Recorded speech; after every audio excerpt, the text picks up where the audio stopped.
Halo, jumpa lagi dengan les privat online ya.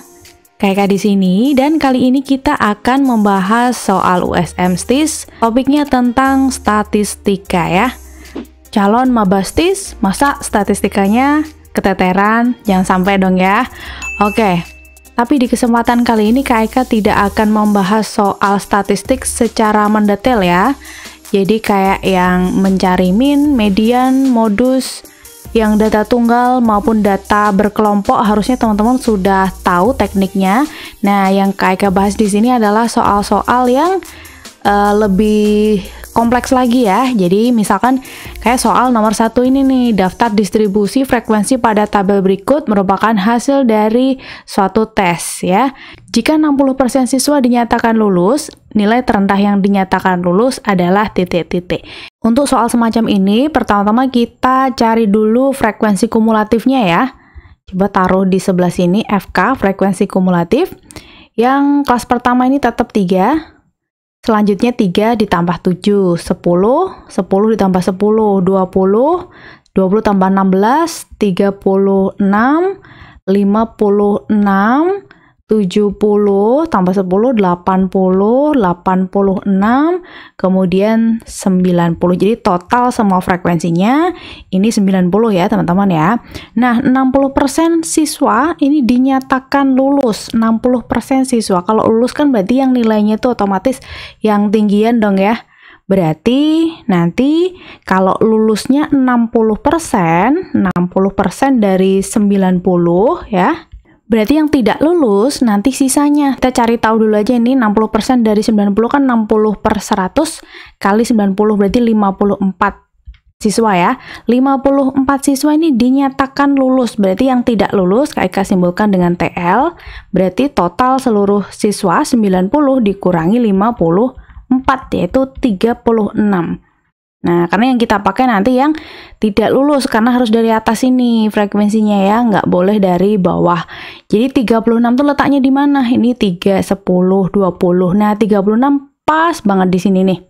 Ya, pas banget di sini. Berarti kita tandai dulu nih kelasnya nih. Nah, caranya begini teman-teman. Jadi batas, kayak simbolkan BTS ya.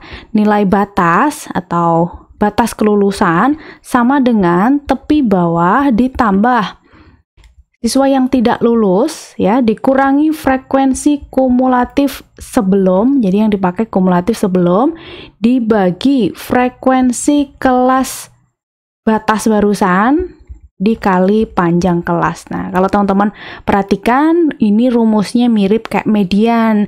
Kalau median kan di sebelah sininya setengah kali frekuensi ya. Setengah kali frekuensi dikurangi frekuensi kumulatif sebelum dibagi frekuensi kelas median. Kalau mirip juga dengan kuartil. Kalau kuartil sini 1/4. Kalau kuartil pertama, kalau kuartil ketiga 3/4 dan seterusnya. Mirip juga dengan desil dan persentil. Tepi bawahnya berarti tepi bawah kelas yang kepakai ini tadi karena 36 tuh letaknya ada di sini ya. 36 tuh letaknya ada di sini. Berarti tepi bawahnya kurangi setengah dong ya. 41-nya 41 kurangi setengah 40 setengah. Nah, yang tidak lulus tadi berapa? 36 ya. 36. Jadi dari atas ini tuh 36. Dikurangi frekuensi kumulatif sebelum. Frekuensi kumulatif sebelum tuh karena kelasnya yang ini berarti yang ini ya 20 dibagi frekuensi pas kelas batas. Jadi pas kelasnya kelas 41 sampai 50 frekuensinya 16. Taruh bawah sini kali panjang kelas. Cara mencari panjang kelas yang termudah tuh dengan kalian lihat ini batas bawah dan batas bawah kelas pertama dan kedua 11 dan 21 tinggal kalian selisihkan aja. Nah, ini kan selisihnya 10 ya, itulah si panjang kelasnya ada 10 ya. Tinggal kita hitung aja nih 40 setengah ditambah 36 kurangi 20 16 ya. 16 bagi 16 16 bagi 16 itu 1, jadi 1 kali 10 10. Nah, tinggal dijumlahkan 40 tambah 10 50, jadi 50 setengah itu batas nilai yang dinyatakan lulus. Itu ya teman-teman ya. Jadi jawaban yang tepat yang C. Jadi lihatnya jangan cuma 41 sampai 50 karena di sini pas 36 berarti batasnya 50. Nah, itu nanti kurang tepat ya. Oke, next. Soal berikutnya, nomor 2, X1, X2, X3, sampai Xn, X ke N adalah nilai-nilai pengukuran dari tinggi badan mahasiswa STIS tingkat 1 tahun akademik 2011-2012. Dari hasil pengukuran diperoleh rata-rata tinggi badan 168 cm dengan jangkauan atau range 30 cm. Jika semua hasil pengukuran X1, X2, X3, sampai Xn tadi dikalikan A ya, dikalikan A dan ditambah beta, diperoleh rata-rata tinggi badan yang baru, yaitu sebesar 185 cm dengan jangkauan yang baru 40 cm. Maka nilai A dan beta, mungkin ini alfa beta ya, nilai alfa dan beta berapa? Ini berarti perubahan data statistik. Nah, ingat lagi teman-teman, jadi untuk min atau rata-rata, kemudian modus, median, kuartil ya, kuartil. Kemudian teman-temannya tuh desil, persentil. Ini nanti berubah terhadap semua operasi. Jadi ini berubah, ini berubahnya berubah terhadap semua operasi. Yaitu operasi kali, kemudian bagi, tambah, kurang. Kemudian untuk jangkauan atau range ya, jangkauan, kemudian simpangan, termasuk simpangan baku, simpangan rata-rata, sama ragam otomatis ya, sama ragam. Dia itu berubah hanya pada operasi perkalian saja atau pembagian saja. Perkalian dan pembagian.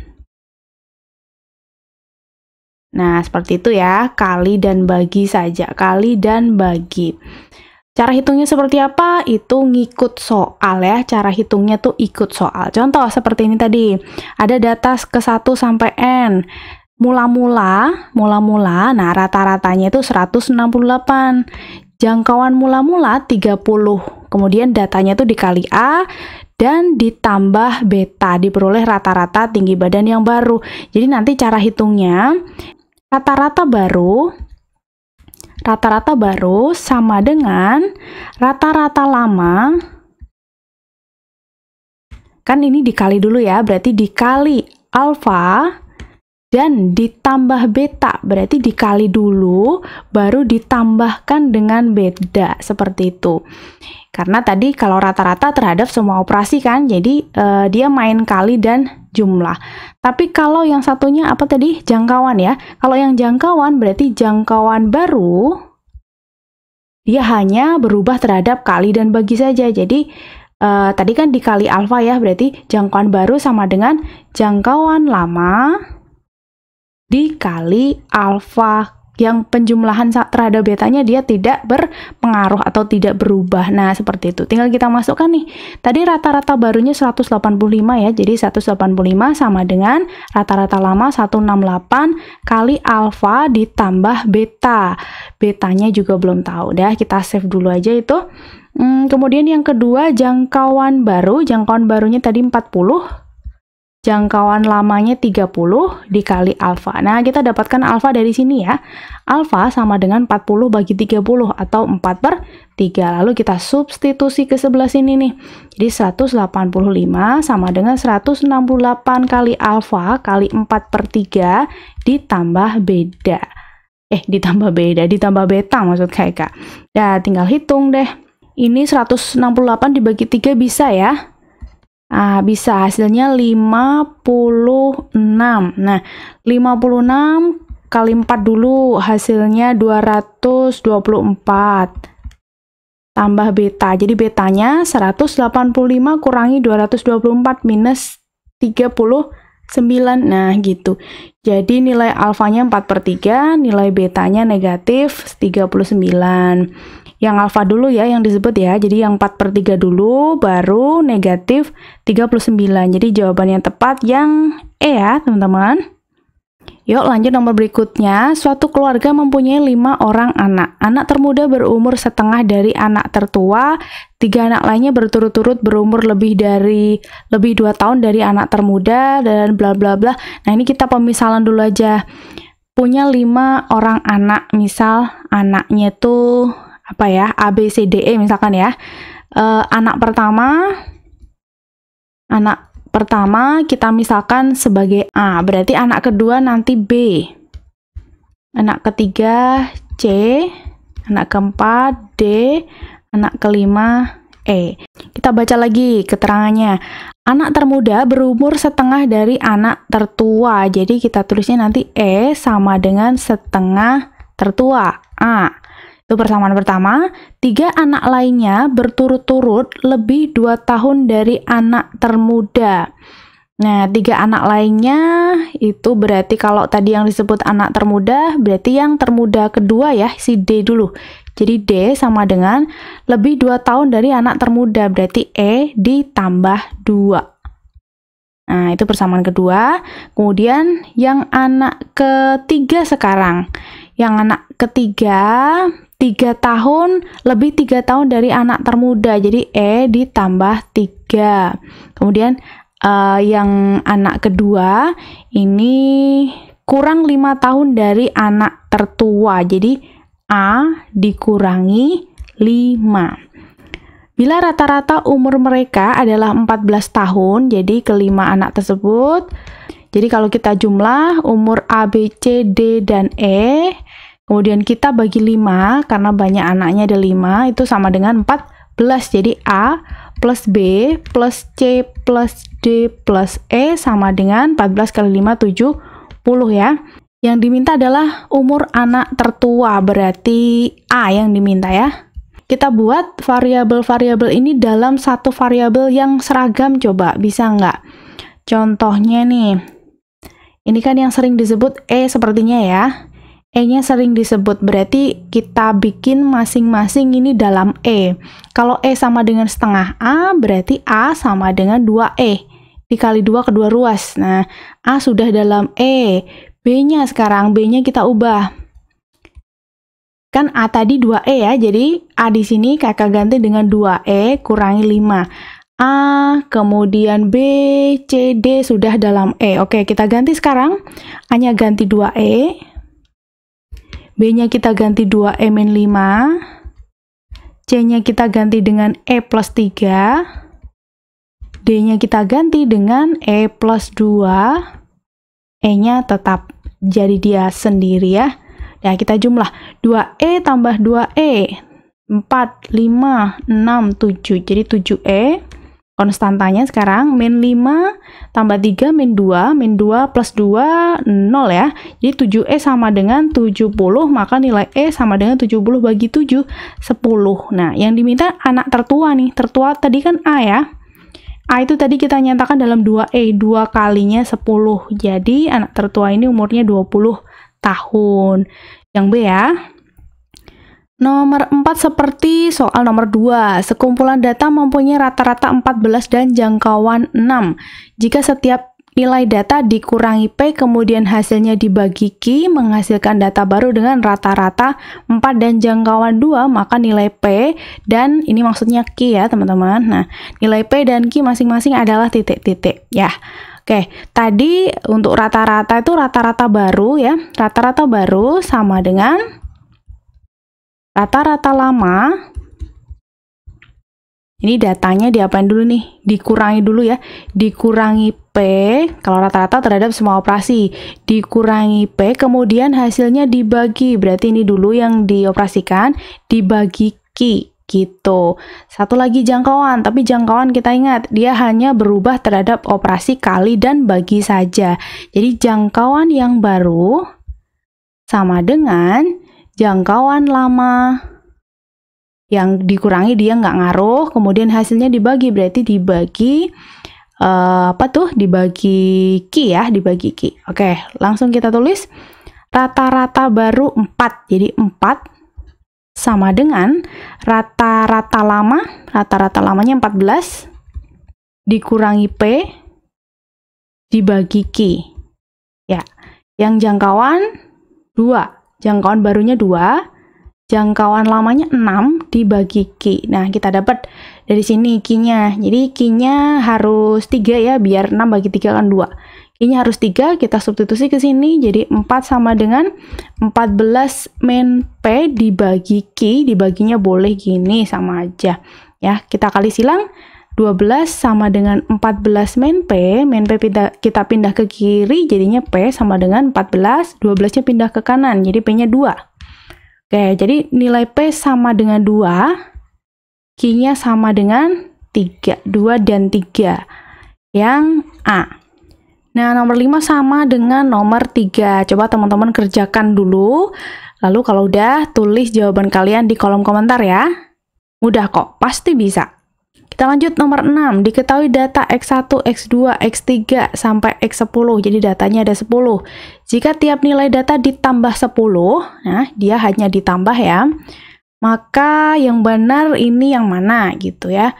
Nomor 1, rata-rata akan bertambah 10. Ingat tadi rata-rata tuh berubah terhadap semua operasi. Jadi kalau datanya ditambah 10, dia juga rata-rata barunya akan bertambah 10. Jadi betul ya, pernyataan pertama betul. Untuk jangkauan dia hanya berubah terhadap operasi kali dan bagi saja. Sedangkan ini ditambah, jadi harusnya nggak ngaruh. Kalau pernyataan 2, jangkauan akan bertambah 10, berarti ini pernyataan yang bernilai salah, karena harusnya jangkauan tetap seperti itu ya. Yang pernyataan ketiga, jangkauan kuartil akan tetap.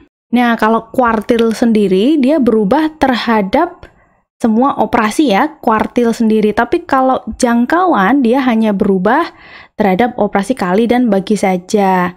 Nah, jangkauan kuartil itu kan cara mencarinya Q3 kurangi Q1 ya teman-teman ya. Jangkauan kuartil itu simbolnya apa ya? Kayak lupa.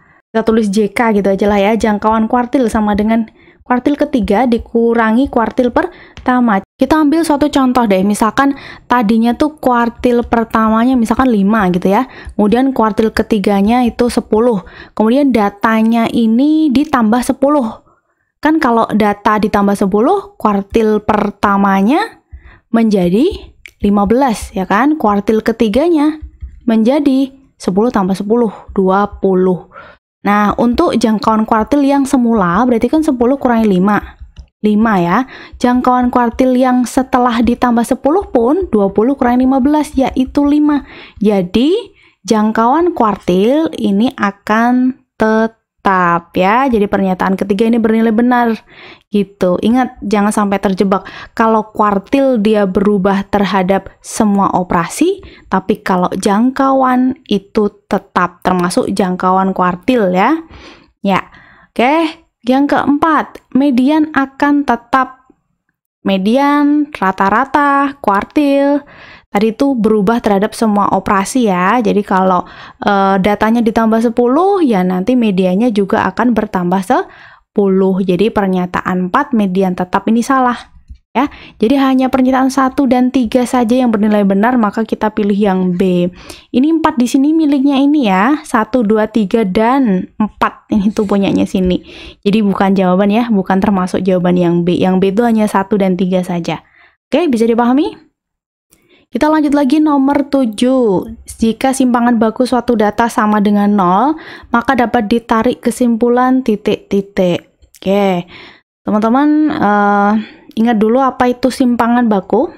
Jadi sebenarnya simpangan baku atau standar deviasi itu adalah ukuran penyebaran statistik yang dia tuh mengukur penyimpangan titik-titik data dari rata-rata ya. Rumusnya aja kan seperti ini ya. Kalau simpangan baku akar dari ragam, nah berarti akar dari ragam itu sigma Fi Xi dikurangi rata-rata dikuadratkan dibagi banyaknya data. Ini kalau datanya berkelompok ya teman-teman ya. Nah, ini adalah rumus simpangan baku. Jadi kalau simpangan bakunya ini nilainya 0 ya, ini tuh sama dengan 0, maka nanti kalau kita kuadratkan kedua ruas, ketemu sigma Fi kali Xi min X bar atau rata-rata dikuadratkan dibagi N sama dengan 0. Suatu pecahan bernilai 0 jika pembilang sama dengan 0. Sigma Fi Xi kurangi X bar kuadrat sama dengan 0. Data, ini tuh data ya, datanya masing-masing data sama rata-ratanya itu kalau dikurangkan 0. Kalau mereka dikurangkan 0 berarti kan sama, Xi datanya tuh sama dengan rata-rata untuk berapapun frekuensinya gitu ya. Nah, tapi di opsi belum ada nih, data sama dengan rata-rata gitu belum ada. Setiap data sama dengan rata-rata, contohnya 3 ini ya, yang paling enak 3 bilangan aja. Dari data ini rata-ratanya adalah 3, simpangan bakunya 0 ya. Nah, median adalah data tengah ini, berapa itu? 3, medianya 3. Nah, berarti yang paling masuk akal ini rata-rata sama dengan median. Rata-rata sama dengan median, ada nggak? Ya, opsi yang D ya, seperti itu teman-teman. Jadi gunakan logikanya saja tanpa banyak hitungan ya.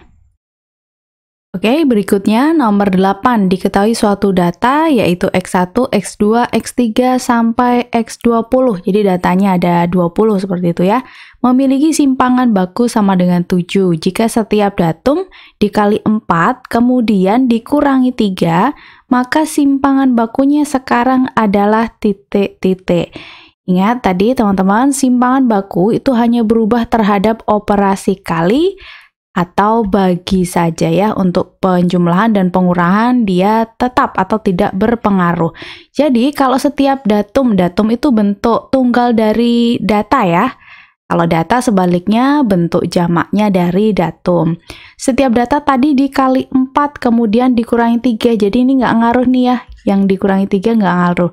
Nah, kalau dikali 4 berarti tadinya kan 7. Berarti simpangan baku yang baru atau simpangan baku yang sekarang, simpangan baku yang semula dikali 4. Jadi ini hasilnya 28. Oke, ini soal paling mudah ya. Oke, lanjut nomor 11. Diketahui sigma mendapatkan nilai 75 pada ulangan yang akan datang, maka minnya 82. Jika ia mendapatkan nilai 93, maka minnya adalah 85. Banyak ulangan yang sudah diikuti oleh sigma adalah entah jumlah nilai sebelumnya berapa, berarti kalau ditambah 75 ya. Jadi jumlah nilai sebelum kalau ditambah 75 nih, maka minnya jadi 82. Berarti misalkan tadinya tuh dia udah ikut sebanyak n kali tes, berarti kan n plus 1. Yang 75 ini kan berarti sekali lagi ya. Sama dengan ini tuh 82 gitu ya. Kalau ini kita kali, ini yang nilai sebelumnya kayak simbolkan X aja ya. Ini tuh X saja, berarti X ditambah 75 sama dengan 82 kali n plus 1.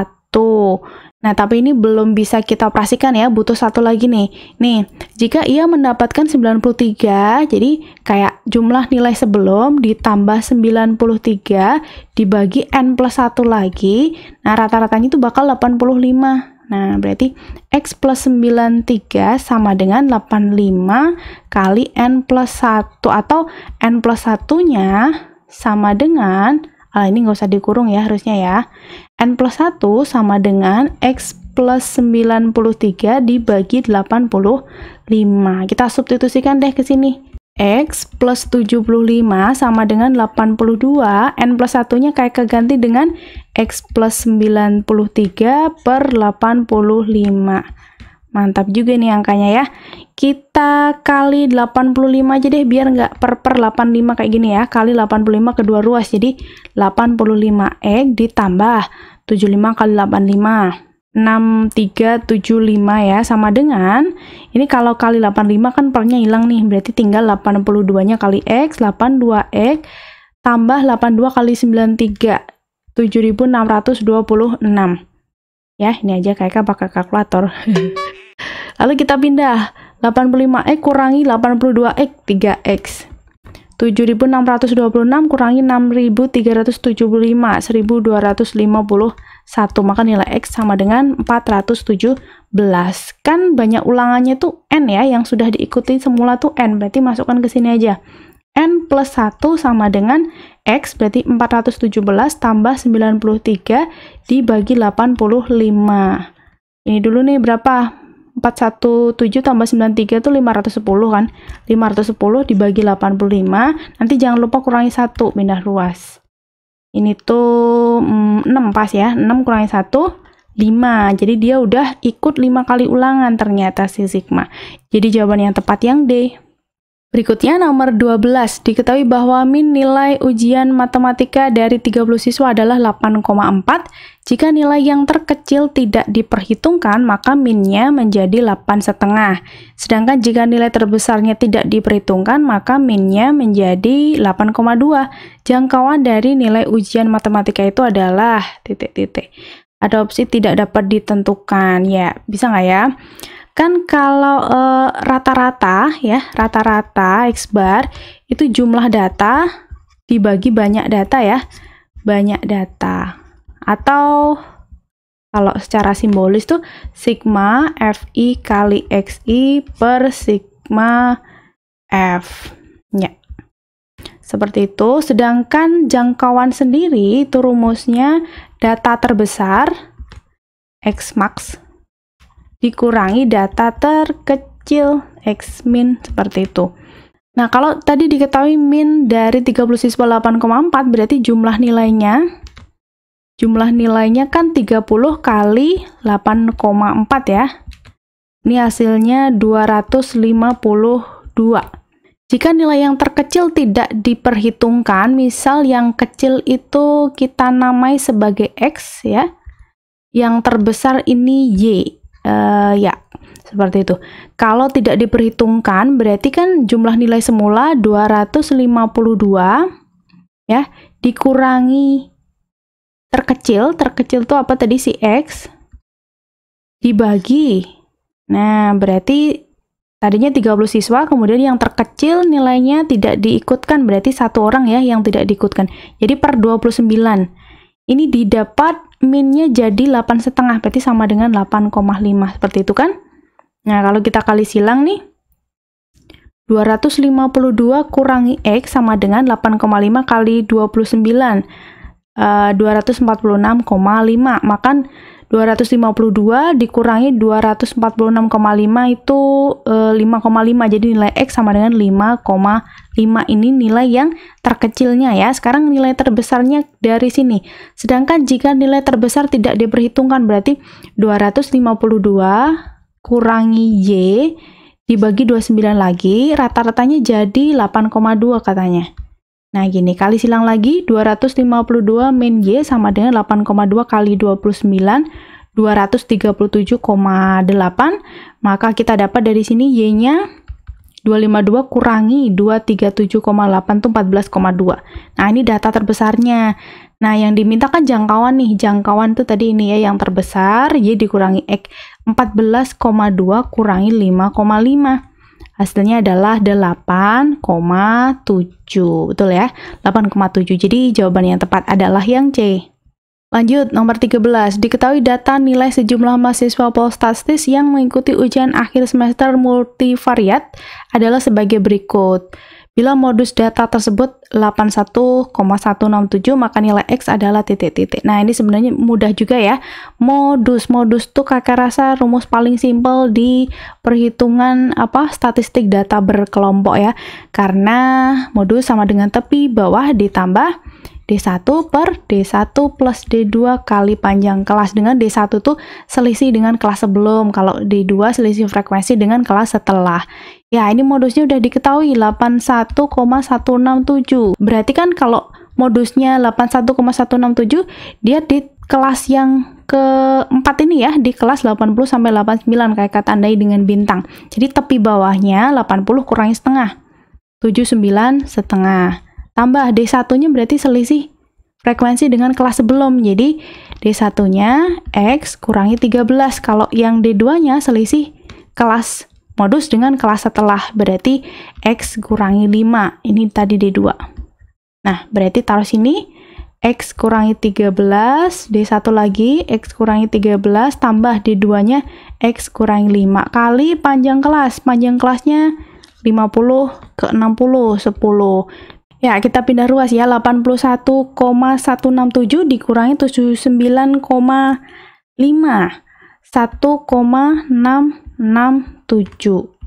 Ini berarti X min 13 dibagi X tambah X, 2X min 18, jangan lupa kali 10, 1,667 itu kan bentuk pecahan biasa dari 0,667 itu kan 2/3, berarti 1 2/3 ya. 1 2/3 berarti 5/3, betul. Jadi 5/3 sama dengan 10 kali X min 13 per 2X. Oke, kayak kefaktorkan yang penyebut ya. Jadi 2 kali X min 9. Biar gini, 10 bagi 2, 5. 5 sama 5 coret lagi, karena sesama atas. Dah, berarti tinggal kita kali silang, ini habis itu 1 ya. Jadi X min 13 kali 3, ya harusnya dikali sekalian aja ya udah. Udah terlanjur. Sama dengan X min 9 kali 1. 3X min 39 sama dengan X min 9. Jadi 2X sama dengan 39 kurang 9, 30. Jadi nilai X-nya 15. Oke, yang C ya. Berikutnya nomor 14, diketahui data hasil tes pengukuran tinggi badan peserta USM Polstatistis 2019 sebagai berikut. Bila peserta yang dinyatakan lulus USM Polstatistis adalah mereka yang memiliki tinggi badan lebih dari 157, maka banyak peserta yang lulus adalah berapa orang? Ini kayak nomor yang pertama tadi ya, kaitannya dengan batas. Jadi batas sama dengan tepi bawah ditambah ini yang tidak lulus dikurangi frekuensi kumulatif sebelum dibagi frekuensi pas kelas batas tadi kali panjang kelas. Ini batasnya udah diketahui 157, tepi bawahnya berarti 157 kan kelas kedua ini ya. Oke, berarti tepi bawahnya 154,5, 154,5 ditambah yang tidak lulus. Yang tidak lulus belum tahu, kita tulis TL ya. Dikurangi frekuensi kumulatif sebelum, berarti ini 7, dibagi frekuensi pas kelas batas 13, kali panjang kelas 150 ke 155, nambah 5 ya, berarti ini 5.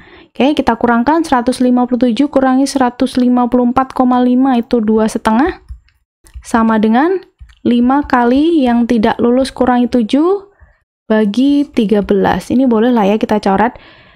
Dibagi 2,5 kan ini 1, bagi 2,5 2 ya. 1 ini ya. 1 kali 13 13. Ini kalikan aja, 2 kali yang tidak lulus kurangi 2 kali 7 14 sama dengan 13. Berarti 2 kali yang tidak lulus sama dengan 27, maka yang tidak lulus sama dengan 27 bagi 2. 13,5. Nah, masa orang kok setengah-setengah ya, ini kita bulatkan aja. Kalau setengah nggak lulus ya otomatis 1 orang yang setengah tadi ikut tidak lulus ya, masa setengah badan doang yang nggak lulus. Jadi ini yang nggak lulus 14 orang ya. Yang ditanya yang lulus, totalnya dulu berapa ini? 30 bukan? Bukan deng, itu yang soal tadi yang 30. Kita jumlah dulu, ini 20, 30, 45, 50. Oke, totalnya 50, berarti yang lulus 50 kurang yang tidak lulus, 50 kurang 14, yaitu 36. Ada pada opsi yang C. Oke, ternyata soalnya sudah selesai. Semoga penjelasan kakak tadi bisa dipahami ya. Kakak cukupkan dulu. Kita lanjut di pembahasan soal STIS berikutnya. Jangan lupa untuk subscribe dan nyalakan notifikasinya. Like, komen, dan share juga ke teman-teman kalian. Sampai jumpa!